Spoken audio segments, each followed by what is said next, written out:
everyone. So this is now the discussion of Module 1, Lesson 5, Rational Algebraic Equations, Transformable to Quadratic Equations. So our time earlier was limited, so we did not discuss plenty or sufficient examples on the lesson for better understanding. So medyo malabo yung isang quadratic equation or isang rational algebraic equations lang ang na-solve natin. Okay? So, let's have more examples. Ready?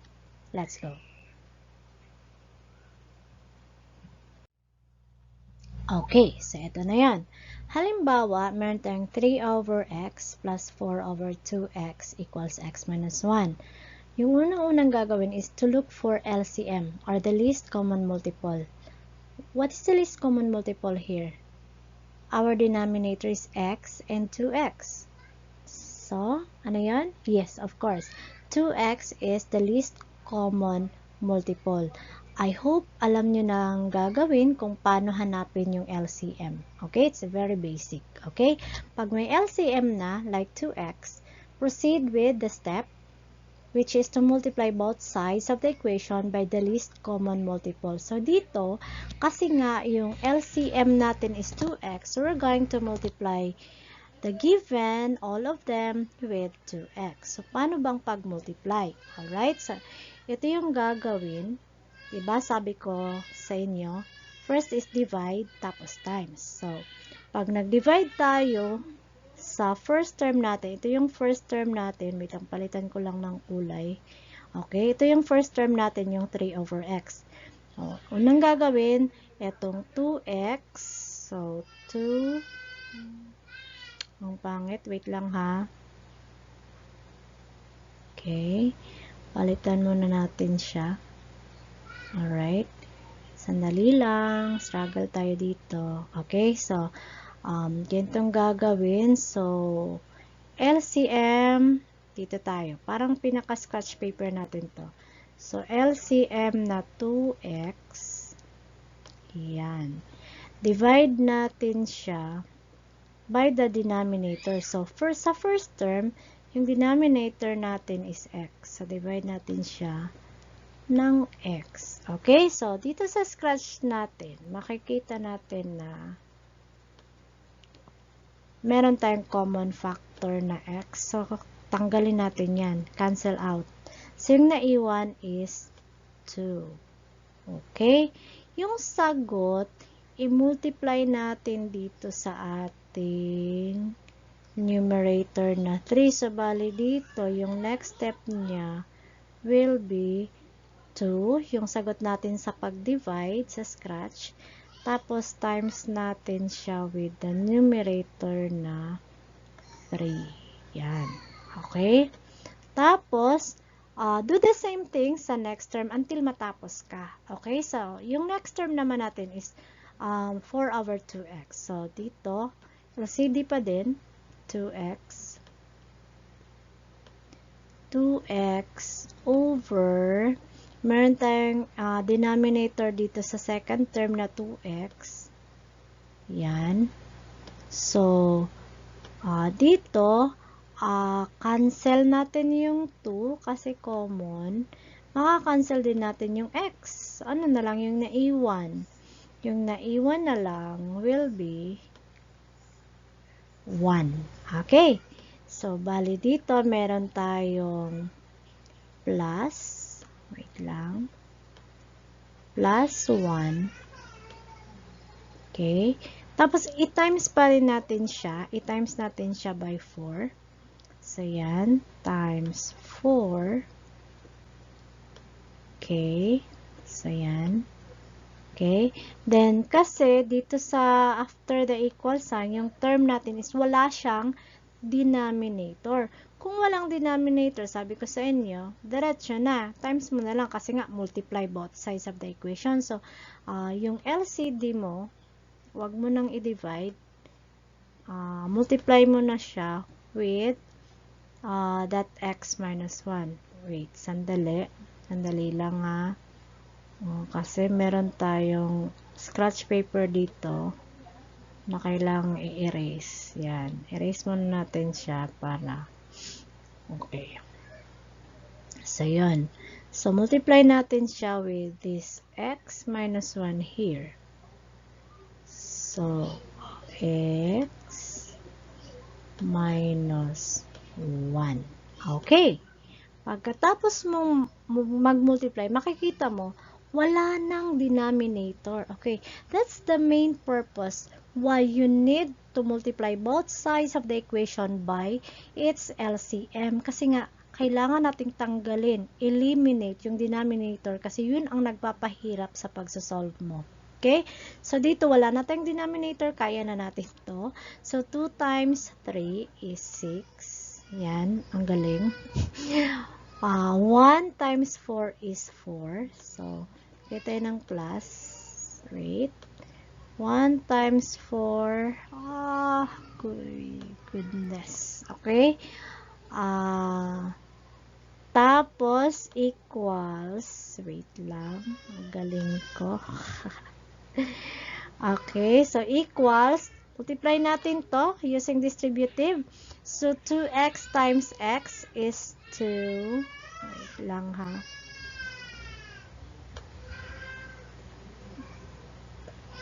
Okay, hindi ko na kaya siya. Wait lang. Wait lang. Erase ko muna siya. Wait. Pag ikaw ba naman magaling dito sa sulat-sulat na mouse ang gamit, so dapat dito is hindi mouse yung gamit.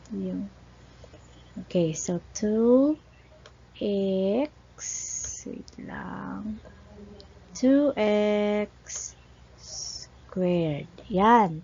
Tapos, distribute mo din naman siya dun sa negative 1. So, ganun, 2x times negative 1 is negative 2x. Yan. Okay? So, ang gagawin mo na lang, evaluate mo na lang. 6 plus 4 is 10. Tapos, itong mga to is standard form mo na. Okay? So, tingnan nga natin kung sakto ba yan. Okay. So, wait lang pala. Paano matitingnan? Meron tayong mga scratch dyan. Scratches. So, tanggalin natin yan. Okay. Ayan. So, yung step na sinabi ko, yun na yun. Yung step na diniscuss natin before, yun na yun. Okay, sandali. Tanggalin lang muna natin siya. Medyo ang hirap. Okay. Yan. Diyan. Okay. So, yan na. So, diba yung 2 times 3 is 6. Tapos, 1 times 4 is 4. So, ito na yung sagot natin pagka-simplify natin. Yan. Tapos, add mo na lang yung 6 plus 4, that's 10. So, write natin siya into the standard form. Combine natin, tapos transpose lang. So, we will have 2x squared minus 2x minus 10 equals 10. Remember to reduce the quadratic equation whenever necessary. So, dito necessary siya kasi 2. Yung A natin is 2, yung B is negative 2, yung C is negative 10. So, kaya siyang ma-divide into 2 lahat. So, meron tayong reduced form na x squared minus x minus 5 equals 0. So, pagkatapos, pwede na tayong mag-solve using any method. So, pwede ka ng factoring, completing the square, extracting square roots, quadratic formula. Depende sa kung ano yung suited for that equation. So, here, since yung, ito yon. So, na-transform na from the rational algebraic equation, we were able to transform into quadratic equation na. So, pwede na tayong mag-solve. So, here, kasi yung 5, yung x squared minus x minus 5 is not factorable. So, it's either you would go into completing the square or quadratic formula. So, dito ginamit ko is the quadratic formula. The easiest for you. Okay? So, identify muna natin yung values ng a, b, at c. So, meron tayong 1, negative 1, negative 5. Tama ba ako? Okay. So, here, eto na yon. So, by substitution, check muna natin kung sakto yung pagka-substitute. So, yung b natin is negative 1. Tama naman. Yung b pa rin dun sa dito sa inside the radical sign, negative 1 pa din. Yung a is 1. Yung c is negative 5. Yung a is 1 again. Okay, so okay na yan. Simplify na tayo. Dalawang negative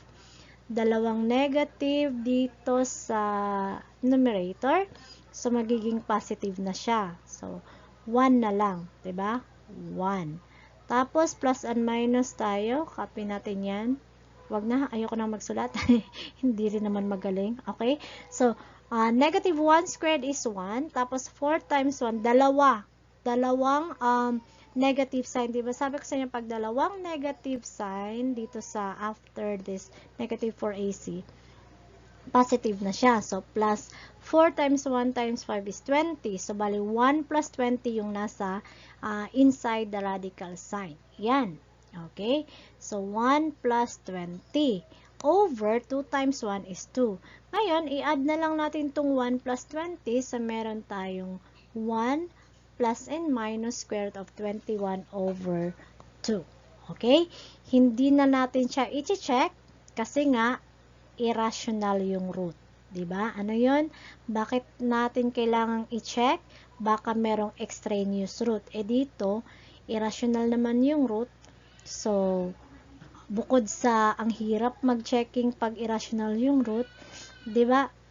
Okay na yan. I know it will make the equation true na. Okay? Next example naman tayo. Ano ba dito yung ating LCM? 2t, yes. Okay, so multiply both sides of the equation by 2t. Ganon din yung gagawin. So, divide, tapos multiply. So, magiging ganito yung sagot natin. Saan galing yan?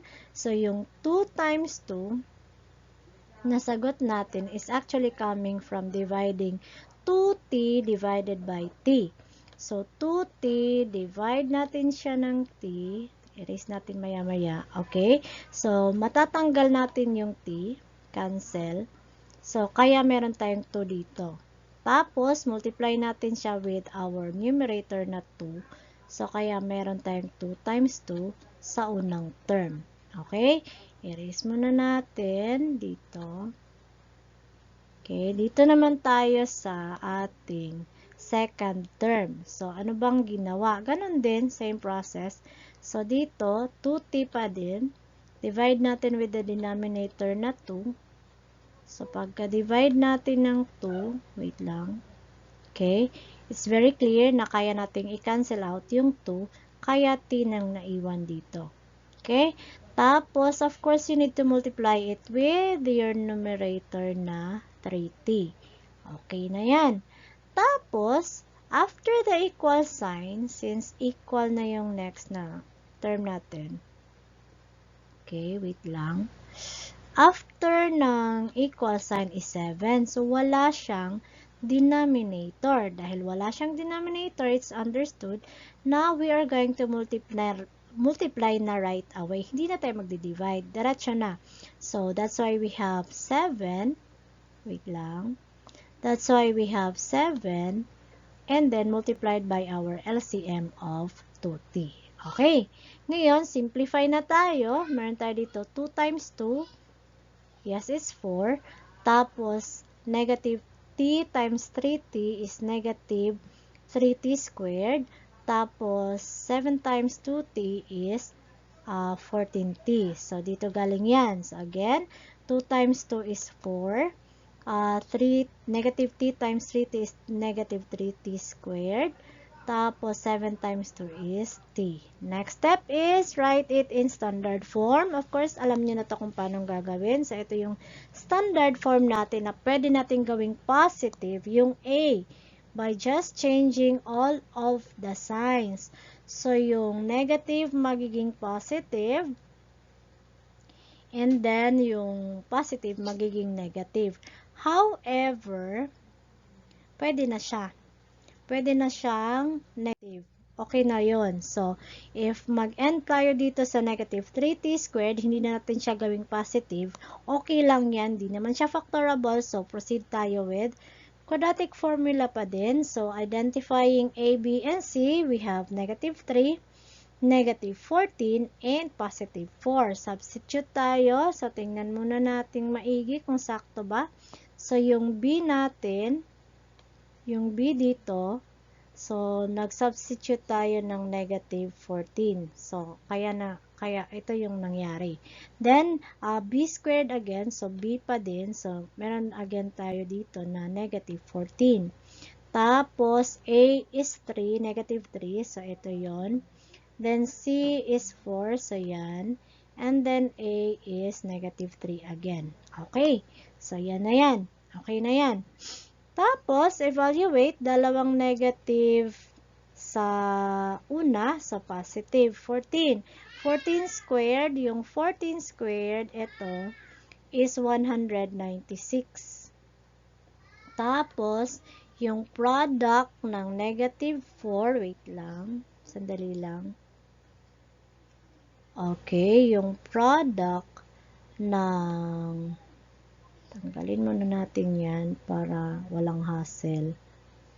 Okay, yung product ng ito, negative 4 times 3 times 4 is 48. Bakit positive? Kasi nga, pag dalawa na yung negative dito, positive na siya. Okay, so add na lang natin yung 196 plus, meron pa pala dito, over 2 times negative 3, kaya meron tayong over negative 6. Tapos, next step na, add na lang natin yung 196 plus 48, that is equal to 244. Yung 244 can be reduced. Yung square root of 244 is 2 square root of 61. Bale, nag-factor ka ng 4. Okay, 4 times 61 is 244. So, yan. Ito na yung sagot. Kaso, kung napansin nyo, etong 14, etong 2, tsaka etong negative 6 are all divisible by 2. So, i-reduce mo pa yung sagot mo. So, 14 divided by 2 is 7. Then, 2 divided by 2 is 1. And negative 6 divided by 2 is negative 3. So, yung final answer natin is 7 plus and minus square root of 61, kasi nga 2 divided by 2, tapos over negative 3. Yon. Okay? So, hindi na tayo mag-checking kasi nga irrational yung root natin. Alright? Next example. So, dito naman, alam nyo na to. The LCM is 2 times the quantity of S plus 5. So, multiply natin siya with that. Ito na yon. Tapos, alam niyo na to, na-discuss ko na to sa inyo. So, LCD divided by denominator. So, sa una, wait lang, divide natin siya dito sa unang term. So, pagka-divide natin, yung denominator natin is S plus 5. So, pag nilagay natin si S plus 5 dito, ang hirap, struggle. Okay. When we divide it by the denominator, it's very clear na we can cancel out the S plus 5. Kaya dito, meron na lang tayong naiwan na 2. Okay? Then, times it with the 6 in the numerator. Kaya may 6 din dito. Okay? Do the same for, wait lang. Tanggalin ko lang muna yung, tanggalin ko lang yung ating mga ito. Okay. Alright. So, pagkatapos, do the same for the second term. Ganun din. Mag-divide ka dito sa LCD mo. Divide by the denominator na 2. So, divided by 2. So, makakancel mo yung 2. So, ang naiwan is S plus 5. Sorry. So, yung S minus 5, i-multiply mo siya. So, kaya merong S minus 5 dito. Then, itong lahat ng to, i-multiply mo na kasi nga wala siyang denominator. So, dito galing ang mga yan. Okay. Of course, we need to simplify. Pag simplify natin, so wait lang, bago tayo mag-simplify, magtanggal muna tayo ng kalat. Ang kalat. Okay. Erase natin yan. Alright, so, pagkatapos nyan, simplify na tayo. 2 times 6, ito, is 12. So, dyan galing yung 12. Ito, itong s plus 5 and s minus 5, pag nag-FOIL ka or nag-distributive ka, you will come up with s squared minus 25. Tapos, dito naman, 2 times 3 is 6. 6 times s, 6s. 6 times 5, 30. Yan. Right in standard form na tayo. So, parang itong 12 minus 25 is negative 13. Tapos, transpose ka dito sa negative, itong 6s and 30, transpose mo sa kabila. So, yung standard form mo is magiging s squared minus 6s minus 43 equals 0. So, dito ka na pwedeng mag-solve. Okay? Hindi siya factorable. Kaya naman, ang ginamit ko is still quadratic formula. Now, yung values of a, b, and c is of course 1, negative 6, negative 43. Substitute. Pakicheck lang yung substitution ko. Tama ba? Negative 6, 1, negative 43 over 1. Okay na yan. Tapos, tingnan natin, dalawang negative sa taas. So, meron tayong positive 6. Yung 6, negative 6 squared, so that is actually equal to 36. Kaya meron tayong 36 dito.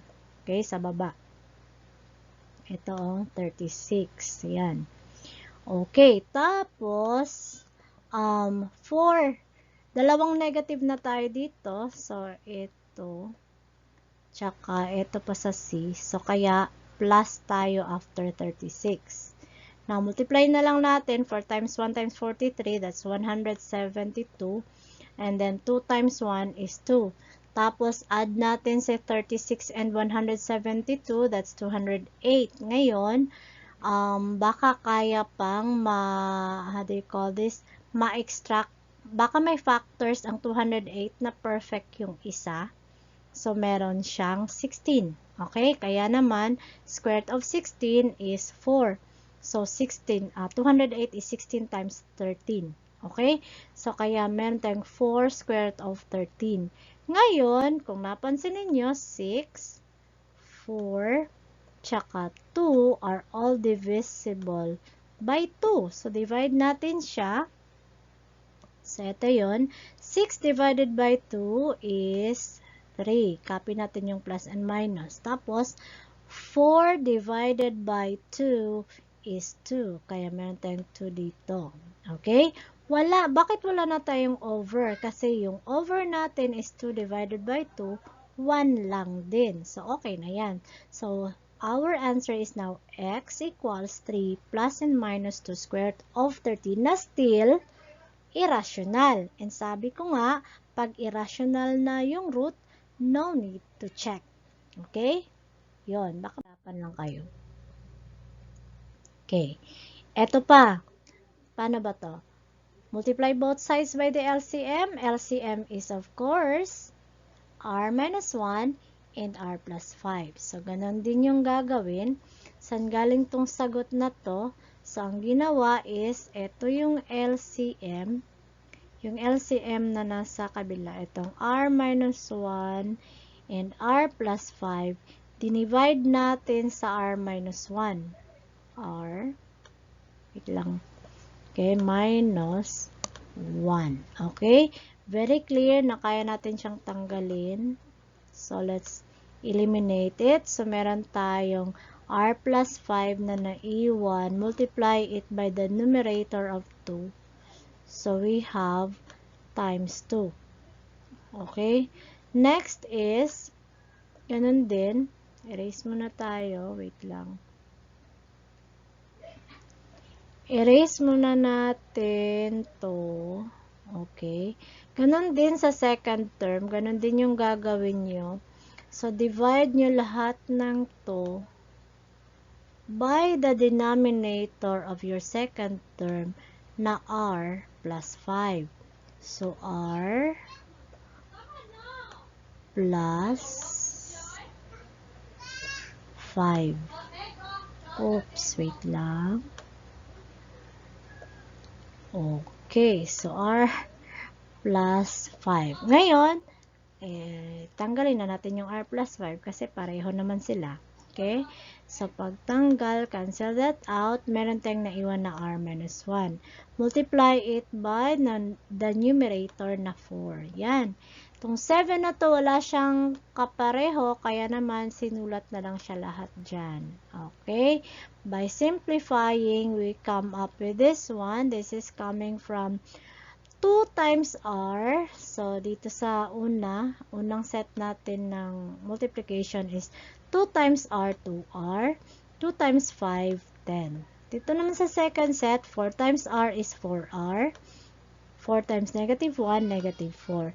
Tapos dito, itong r minus 1 tsaka r plus 5, nag-FOIL muna bago nag-multiply sa 7. Okay? So, kaya meron tayong 7r squared plus 28r minus 35. Bale, nag-multiply ka lang dito sa left side ng equation. Then, evaluate para masulat mo siya into standard form. So, add common terms, combine like terms para you will come up with a standard form na 7r squared plus 22r minus 41 equals 0. So, may standard form na tayo. Bale, yung ating rational algebraic equation is transformed na into quadratic equation. So, pwede na natin siyang isolve. Okay? Solve using any method, hindi pa rin siya factorable. So, gagamitin ko na naman si overused na quadratic formula. Bilang yung A is 7, B is 22, and C is negative 41. Substitute. Paki-check ng substitution ko kung may mali. B, 22, B, 22, A, 7, C, negative 41, A7. Okay, so okay naman. Proceed na with evaluation. So, isa lang yung negative sa labas ng square root sign. So, bali negative 22 na talaga siya. Then, 22 squared is 484. Ito naman sa ilalim ng ating, inside our radical sign. So, meron tayong dalawang negatives, diba? Isa, dalawa. Okay? Meron tayong dalawang negatives. That is why yung sagot natin becomes plus here. Okay? So, pag inad natin, pag nag-times tayo, 4 times 7 times 41, that's equal to 1,148 over 2 times 7, 14. So, i-add na natin itong 484 plus 1,148, that is equivalent to 1,632, na pag kumuha tayo ng square root, hindi siya perfect, pero kaya siyang ma-simplify. So, meron tayong 4 square root of 102. Pero, itong 22 na to, this 22, 4, 4, and 14 are all divisible by 2. Yan lang naman yung titingnan mo. So, dahil divisible by 2 sila, i-divide mo muna. Negative 22 divided by 2 is negative 11. 4 divided by 2 is 2. 14 divided by 2 is 7. So, yung final na sagot is negative 11 plus and minus 2 square root of 102 equals over 7. So, yun. Irrational pa rin siya. So, masaya. Ang saya-saya ng live. Kasi, pag irrational, walang checking. Okay? Sabi ko sa inyo, bonus nyo na yun. Huwag na kayong mag-check. Kasi, sure na yan. Wala nang extraneous roots. Okay? Meron pa tayong isa pa. Okay? Ano kaya ang LCM nito? Yes, it's 4x. Very good. So, multiply na tayo ng ating LCM na 4x. So, paano nakuha to? So, same din. Yung LCM, divide muna natin. Yung first term muna tayo, divide tayo ng x. So, divide by x. Okay? So, clear na matatanggal natin, kaya nating tanggalin yung x, kaya yung naiwan na 4, ito yung sagot natin sa pag-divide. Tapos, times natin sa numerator na 6, kaya meron tayong 6 dito. Okay? Do the same thing dun sa, sana yun? Do the same thing dun sa second term. So, ganun din ang gagawin, divide pa din. So, wait lang. Tanggalin ko muna yung akalat dyan. Wait lang. Okay. So, tanggalin muna natin para makapag-divide tayo ng maayos. Okay. So, yan na. Okay. So, ganun din yung gagawin. Divide tayo ng kanyang denominator. So, yung denominator natin sa second term is 4. So, divide tayo dito ng 4. Okay. So, clear na kaya nating i-cancel out yung 4. So, ang naiwan is x. Multiply natin siya sa ating numerator na x minus 3. So, ito yun. X minus 3. Okay. So, tapos dito kasi wala siyang denominator, multiply lang tayo agad-agad. So, 2 times 4x is 8x. Okay. Evaluate or simplify. So, 4 times 6 is 24. Tapos, x times x squared. Nag-distribute lang tayo dito. So, x times x is x squared. Tapos, x times negative 3 is negative 3x equals 8x. Copy lang. So, wait lang. Tanggalin muna natin yung kalat na part para makita natin yung ating solusyon clearly. Okay. So, eto na yon. So, meron na tayong ganito. Standard form na lang tayo. Combine like terms pag nag-standard form ka. So, we will come up with x squared minus 11x plus 24 na pwede na nating isolve. Ngayon, pag nag-solve tayo dito sa x squared minus 11x plus 24, kaya siyang i-factor out. So, hindi na ako magko-quadratic formula. Ang haba, di ba? So, by factoring, sige nga, pause nyo yung video, tapos mag-factoring muna kayo. Okay, so ito ba yung nakuha mo?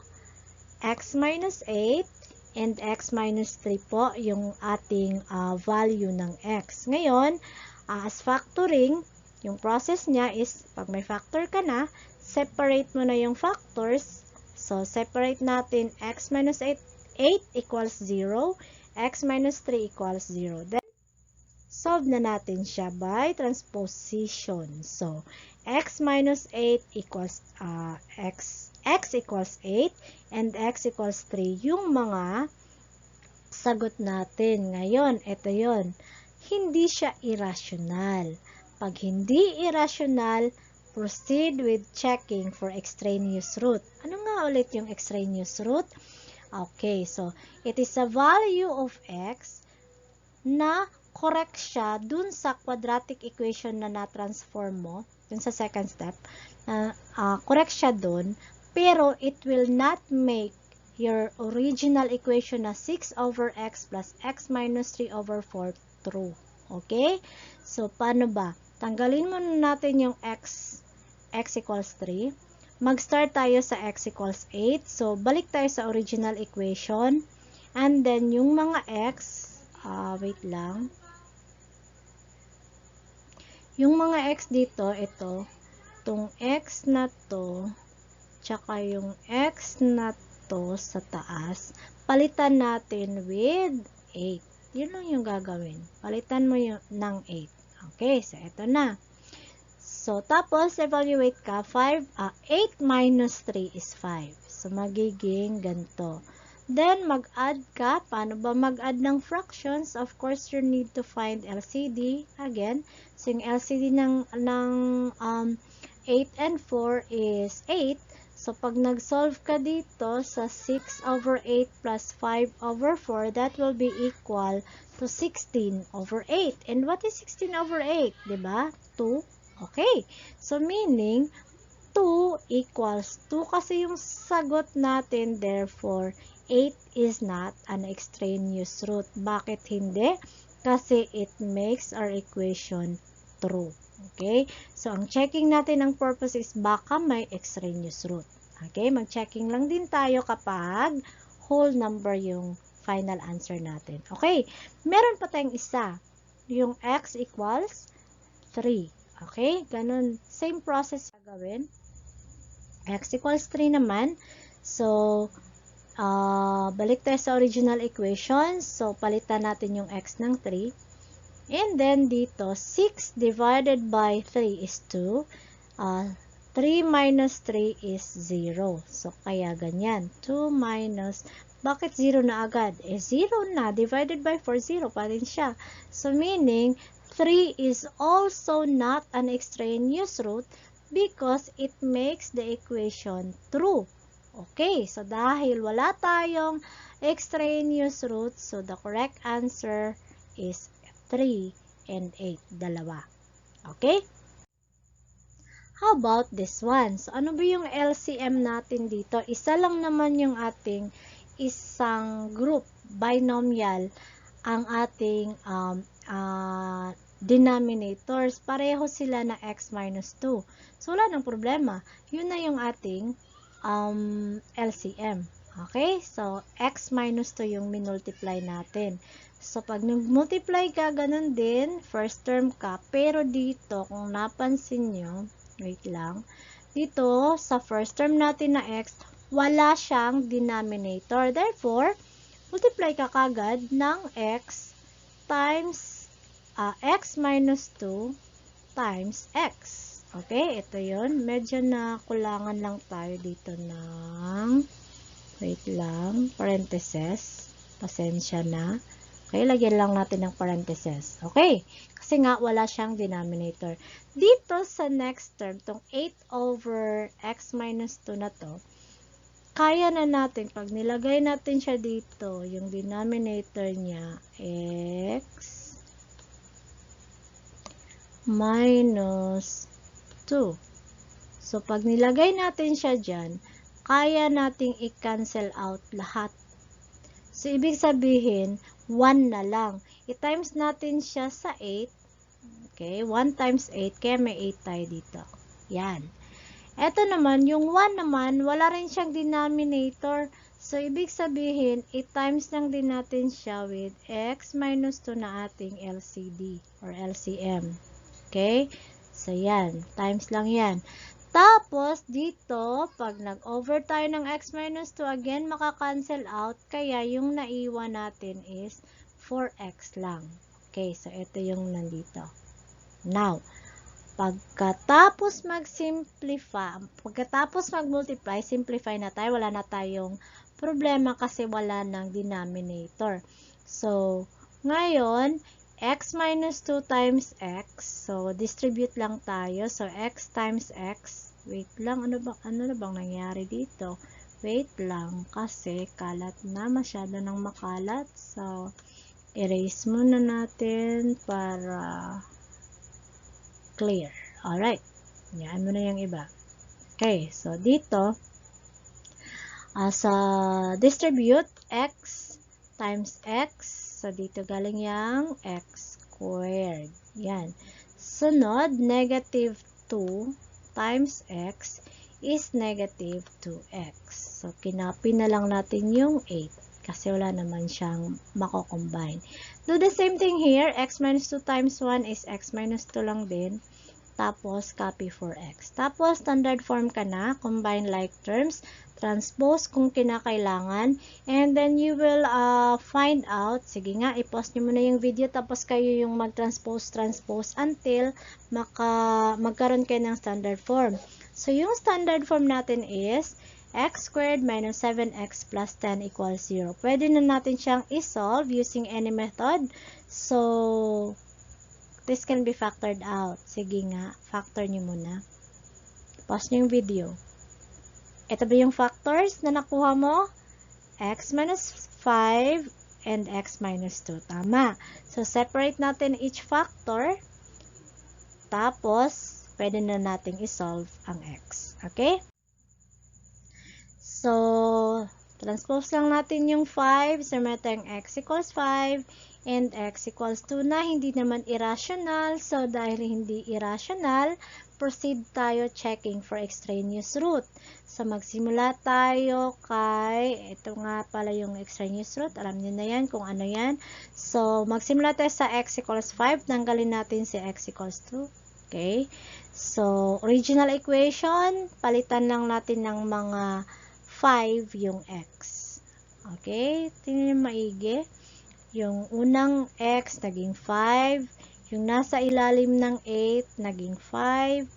Yung nasa tabi ng x, 4, naging 5. And so on. So, ito na yun. Evaluate lang. 5 plus 8 over 5 minus 2 is 3. So, 8 over 3. Dito naman, 4 times 5 is 20. And then, 5 minus 2 is 3. Okay. So, combine lang. Paano ba yan i-combine? Pwede kang mag-cross multiply.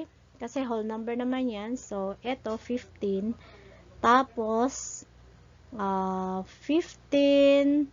Tapos, add mo na lang tong 8. So, parang 15 plus 8, 23 over 3. Ganon din dito, cross mo.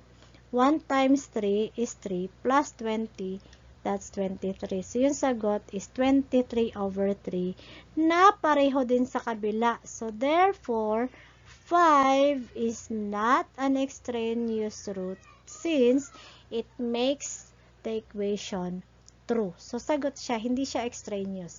Tingnan natin kung ganun din si 2. Kasi meron pa tayong isang value yung 2.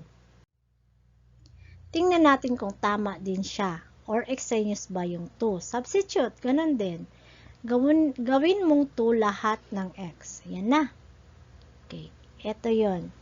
Focus tayo sa denominator natin. Mag-focus ka sa denominator. Dito ka. Ano ba yung sagot ng 2 minus 2? 2 minus 2. 0. Okay. Try mong i-divide ang 8. Ang galing. Sige. Ang 8 sa 0. Gamit ka ng calculator. Sige, tingnan mo. Undefined yan. Kasi, any number divided by 0 is undefined. So, dahil dyan, kasi 2 minus 2, hindi siya 2 minus 2. 2 minus 2 is 0. Therefore, it will make our equation undefined. Okay? Kasi undefined na siya. Therefore, 2 is an extraneous root. Yun. So, ibig sabihin, kasi 2 is an extraneous root, bale si 2, sagot lang siya dun sa transformed natin na quadratic equation. Pero, as to the given, the original given na rational algebraic equation, hindi siya sagot. So, extraneous nga. So, meaning, isa lang yung sagot natin, which is 5. Okay, naintindihan nyo na kung ano ibig sabihin ng extraneous. Alright? So, I hope you learned something from this video. These are examples discussed in terms of solving rational algebraic equations transformable into quadratic equations. Okay? That will be all for this video. Bye-bye.